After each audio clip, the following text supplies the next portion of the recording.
वालेकुम dear aspirants, welcome back to another video from the current affairs course. हम जो है अपनी करंट अफेयर्स की सीरीज़ को कंटिन्यू कर रहे हैं। Last time we have discuss the Balochistan problem. आज जो है हम अपनी करप्शन की प्रॉब्लम को लेकर चलेंगे। Corruption is one of the main menace आप कह सकते हैं इन पाकिस्तान, जिसकी वजह से जो है हमारी पब्लिक इंस्टीट्यूशंस, हमारी डेमोक्रेसी, हमारी गवर्नेंस इफेक्ट हो रही है। And today we are going to discuss what corruption actually is, इसके कॉजेज़, इसके इफ़ेक्ट्स और डिफरेंट जो हमें हिस्ट्री में प्रूफ्स देखने को मिले हैं the corruption problem about for the corruption problem in Pakistan, उसको हम डिस्कस करेंगे। एंड इसके कुछ वे फॉरवर्ड्स भी हम देखेंगे ऑन द ब्यूरोक्रेटिक लेवल पे क्या करप्शन के as you know bureaucrats, potential bureaucrats, हम क्या जो हैं करप्शन के वे फॉरवर्ड्स दे सकते हैं टू आवर FPSC। ओके, तो let's start. Miss use of power for personal gains, that is corruption. उसके बाद it manifest itself in the form of exhaustion, bribery, outright theft. उसके बाद वर्ल्ड बैंक की एक डेफिनेशन है, that is miss use of public office for personal gains. Very true. जब भी आपको पब्लिक ऑफिस होल्ड करने की अपॉर्चुनिटी दी जाए and then you use that opportunity, that authority, that service to have your own personal gains, तो उसको हम क्या कहेंगे? Corruption. Even it can be an intellectual और फाइनेंशियल करप्शन, दोनों तरह से ही हो सकती है। आप अपनी इंटेलेक्चुअल कैपेबिलिटीज़ को सप्रेस करके उस हद तक यूज़ ना करें एज ए ब्यूरोक्रेट, जहाँ तक कि आपकी मैक्सिमम पोटेंशियल है, उसको हम ब्यूरोक्रेटिक करप्शन कहेंगे, ठीक है, इंटेलेक्चुअल करप्शन कहेंगे। और अदर देन दैट, अगर आप फाइनेंशियल करप्शन करते हैं, ऑब्वियसली आप अपने ब्यूरोक्रेट्स को जो है वो ये काम दिया जाता है लाइक द रेवेन्यू कलेक्शन का, तो अगर वो उसमें जो है एग्जॉशन करते हैं या उसमें जो है ब्राइबरी लेते हैं या other than that tax evasion करते हैं, तो उसको भी हम करप्शन में ही कंसीडर करेंगे। तो इससे क्या होता है? हमारी गवर्नेंस इफेक्ट होती है, डेमोक्रेसी इफेक्ट होती है और इंस्टीट्यूशंस इफेक्ट होते हैं। पाकिस्तान ने जो है इसके करप्शन के हवाले से जो है कुछ मेजर्स लिए हैं। One of them is the national accountability bureau. The development of national accountability bureau, this institution basically dealt with the public office holders in case the corruption issue happened। अगर कोई करप्शन का case निकलता है for against any of the public office holder, तो उसके ख़िलाफ़ जो case चलता है वो केस नैब में चलता है। And other than that, Pakistan is a member of United nation convention for corruption control. 2014 में जो है पाकिस्तान ने इसकी मीटिंग भी इस्लामाबाद में जो है वो होल्ड की थी अप्रैल 2014 में। But these are only the theoretical measures. Pakistan ने जो है प्रैक्टिकल इम्प्लीमेंटेशंस कम की हैं ऑन द करप्शन। वो हम देखते हैं कि पाकिस्तान ने क्या किया और क्या करना चाहिए पाकिस्तान को। नेक्स्ट हम देखते हैं what are the causes. First of the cause in my opinion is nepotism. जब जहाँ जिस एरिया में नेपोटिज़म प्रिवेल करता है, ऑब्वियसली वहाँ पे मेरिट लैक करता है। Lack of meritocracy is one of the thing that cause corruption to happen. किस तरह से देखें जी, जहाँ पे आपकी मेरिट कम होगा, ऑब्वियसली वो लोग उन सीट्स पे आएंगे जो कि कैपेबल नहीं होंगे। जब वो लोग उन सीट्स पे आएंगे तो वो करप्शन कॉज करेंगे, that is obvious. That can be even intellectual corruption and the financial corruption both. उसके बाद हमारे पास जो दूसरा कॉज है, that is apathetic institutions. Like मैंने आपको पहले बताया कि there is a theoretical attempt कि हमने नैब डेवलप की हुई है फॉर द करप्शन कंट्रोल, तो जो है but this NAB is pathetic. क्या मतलब है इसका? दिस नैब इज़ पैथेटिक क्योंकि जो है NAB within itself is corrupt. तो वो किस तरह से उन लोगों को जो है वो करप्शन केसेस में पकड़ेगी जो कि उनके अंडर हैं।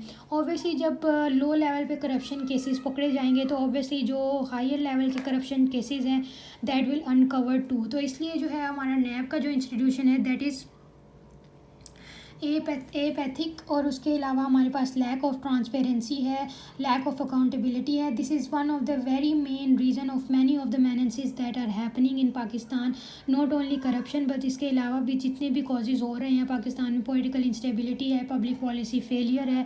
इसके अलावा जो हमारे पास टैक्स रिजीम है हमारी वो स्ट्रॉन्ग नहीं है। ये जितने भी हमारे पाकिस्तान के इकोनॉमी के प्रॉब्लम है, हमारे पास रेवेन्यू कलेक्शन लो है, जितने भी प्रॉब्लम्स है this all are revolving around these two parameters, that is transparency and accountability. इन दोनों की लैकिंग की वजह से जो है पाकिस्तान आज इस चौराहे पे आकर खड़ा हो गया है, that is Pakistan is dwindling in its economy and also fighting with the political instability at its peak। तो क्या होना चाहिए, फॉर एग्जांपल हम इसमें एग्जांपल लिखते हैं NFC अवार्ड की। NFC अवार्ड जो है वो basically is a particular amount of money that is transferred from the federal to the federating units. उस हवाले से क्या होता है, हर साल जब भी फिस्कल बजट बनाया जाता है तो उसमें कुछ अमाउंट जो है वो प्रोविंसेस को एलोकेट की जाती है और उस अमाउंट को हम NFC अवार्ड कहते हैं। वो जो अमाउंट है दैट इज़ इन उसमें जो है जब एलोकेट कर दी जाती है तो उसमें अकाउंटेबिलिटी और ट्रांसपेरेंसी लैक करती है। ट्रांसपेरेंसी और अकाउंटेबिलिटी किस तरह से लैक करती है, किसी को अदर देन द पॉलिटिशियंस और द पब्लिक ऑफिस होल्डर्स, आवाम को ये बात पता ही नहीं है, even being in the democratic country उनको ये बात पता ही नहीं है कि ये जो पैसे हैं ये कहाँ जा रहे हैं और कैसे लग रहे हैं और ये किस तरह से पता उनको लगना चाहिए by implementing the parameters of transparency and accountability. अगर ये पैरामीटर्स हम अचीव कर लें तो that we can control almost 60% of corruption in Pakistan. उसके बाद हमारे पास कुछ इफ़ेक्ट्स हैं कि इफ़ेक्ट्स क्या हो रहे हैं due to corruption. Ever increasing poverty, Pakistan की पॉवर्टी का जो रेट है that was once lifted by 5% in Musharraf से रहा, उसके बाद से आज तक जो है पॉवर्टी पाकिस्तान की इंक्रीज़ ही होती जा रही है। कभी हमने ये नहीं देखा कि पॉवर्टी का लेवल कम हुआ। मेरे ख्याल से for now until today's video क्या है, until today's date I think 30% poverty rate है पाकिस्तान में इस वक्त और इन्फ्लेशन रेट है ऑलमोस्ट 37.2%। तो दिस इज़ बिकॉज यहाँ पे करप्शन प्रिवेल करती है। करप्शन पॉवर्टी कैसे कॉज करती है, करप्शन ऑब्वियसली यहाँ पे जो है हमारे पास इलीट कैप्चर है पाकिस्तान में, तो उसकी वजह से जो पैसे हैं वो कुछ हाथों में रहते हैं और रिवॉल्व होके डाउन लेवल तक नहीं आ सकते, जिसकी वजह से क्या होता है जो गरीब लोग हैं वो गरीब से गरीब तर होते जाते हैं। और इसके अलावा जो हमारे पास करप्शन है दैट कॉज इनइक्वालिटी। इनइक्वालिटी किस तरह से प्रिवेल करती है, like when the corruption happens, तो उसकी वजह से क्या होता है इलीट कैप्चर हो जाता है। इलीट कैप्चर में जो पैसे हैं वो चंद हाथों में रहते हैं और जो गरीब हैं वो जो चंद हाथों के पैसे हैं ऑब्वियसली वो टैक्स इवेजन। फिर करप्शन जो है एक ऐसा मेनेंस है जो कि बढ़ता ही है, कम नहीं होता है, इफ रिमेन अनकंट्रोल्ड। तो उसकी वजह से क्या होता है वो अपने पैसे से पैसा बनाते चले जाते हैं और जो गरीब हैं वो जो है गरीब से गरीब तर होते चले जाते हैं। That is the inequality. और फिर इस इनइक्वालिटी को हम एसोसिएट करें विद द डेवलपमेंट, तो जो है different classes within the society prevail करना शुरू कर जाती हैं। Like there is an upper class, उनके लिए अपर क्लास रेस्टोरेंट्स हैं, अपर क्लास इंटरटेनमेंट फैसिलिटीज़ हैं, and then is a lower middle class, उसके लिए लोअर क्लास फैसिलिटीज़ हैं, लोअर क्लास रेस्टोरेंट्स हैं, लोअर क्लास इंटरटेनमेंट है, and that's how the inequality prevails in the society. उसके बाद despair businesses, ये जो इकोनॉमी करप्शन की कॉज है, करप्शन की प्रॉब्लम है दैट डिस्पेयर बिजनेसेस। ऑब्वियसली हमें जो है प्रीटेक्स्ट ये मिलता है दुनिया के कि Pakistan is lacking in money, but in reality क्या होता है कि पाकिस्तान के पास पैसे होते हैं पर वो जो पैसे होते हैं वो पैसे कुछ लोगों ने जो है करप्ट लोगों ने अपने हाथों में ले लिए होते हैं और वो जो है उस पैसों को इकोनॉमी में रिवॉल्व कराना नहीं चाहते, तो जिसकी वजह से प्रीटेक्स्ट ये मेंटेन होता है कि Pakistan is a poor country, it lacks money.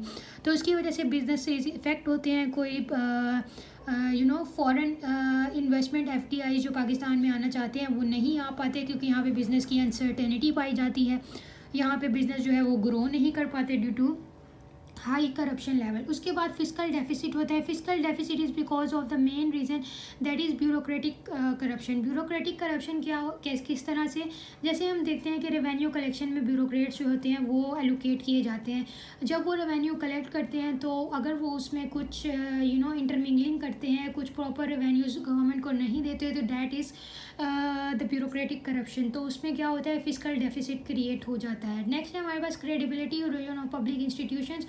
Obviously जब पब्लिक जो है अपनी आवाम को जो है फ़ायदा नहीं पहुंचा पाती तो उसकी वजह से वो अपना ट्रस्ट लूज़ करती है, अपनी क्रेडिबिलिटी लूज़ करती है, and that's where the institutions get weaken. ठीक है, और उसके बाद हमारे पास कुछ मेजर इवेंट्स, हमने कहा था कि हम देखेंगे कि कौन से ऐसे मेजर इवेंट्स हैं जो कि इस बात को वैलिडेट करते हैं कि हाँ पाकिस्तान में करप्शन पाई जाती है। One of the most famous and the most important one is the Panama Papers. Panama Papers में क्या हुआ था, there were almost 200,000 papers, there were almost 200,000 papers leaked in the Panama leaks. तो उसमें क्या हुआ था, there were 200 Pakistanis involved. 8 offshore companies जो थी वो थी नवाज फैमिली की। And at that time Imran Khan was in opposition. उन्होंने सुप्रीम कोर्ट से मुतालबा किया कि जो है इनका केस दर्ज किया और कहा कि इनकी हियरिंग होनी चाहिए।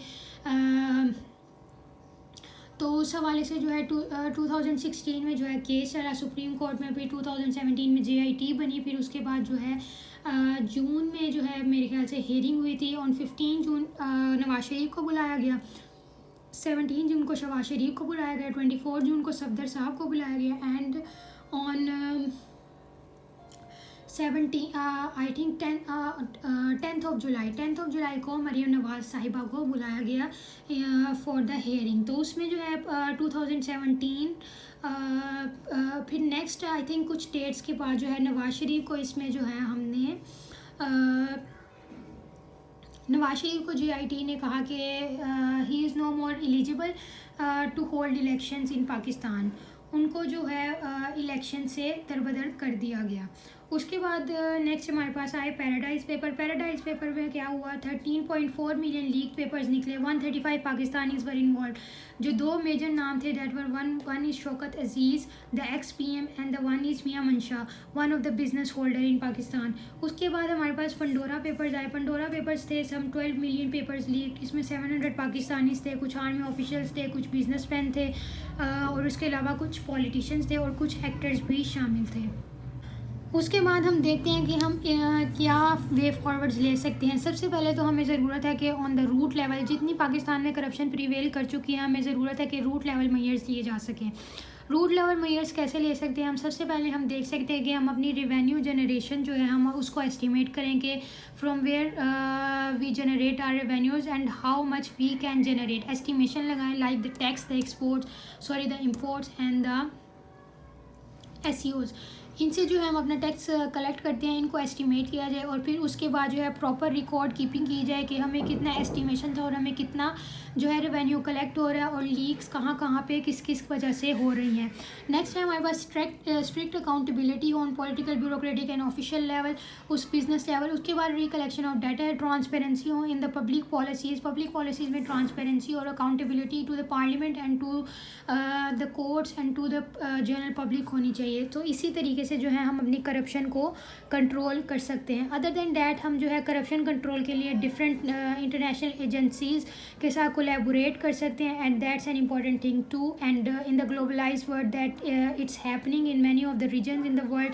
पर पाकिस्तान जो है इसमें अभी बहुत पीछे है, बट ये जो है हम एक पॉलिसी जो मैयर वो ले सकते हैं।